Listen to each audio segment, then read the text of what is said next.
One of the most important and far-reaching changes in the new Product Liability Directive is the introduction of disclosure obligations. The directive requires member states to grant claimants the right to request disclosure of evidence from respondents in the course of product liability litigation.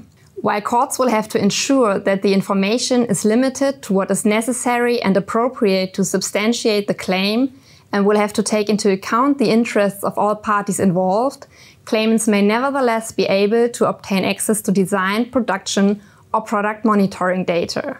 Moreover, courts may also order that the evidence is presented in an easily accessible and easily understandable manner if such presentation is deemed proportionate in terms of costs and effort for the required party.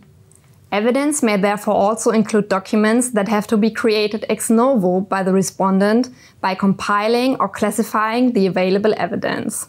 Failure to comply with corresponding court orders to disclose evidence will lead to a rebuttable presumption that the product is defective. In order to be able to comply with such disclosure requests in litigation, companies should review and, if necessary, amend their documentation, document retention, and document classification policies. As the introduction of disclosure requirements deeply interferes with the civil procedure law of some member states, national implementation, but also application and interpretation by courts is likely to vary.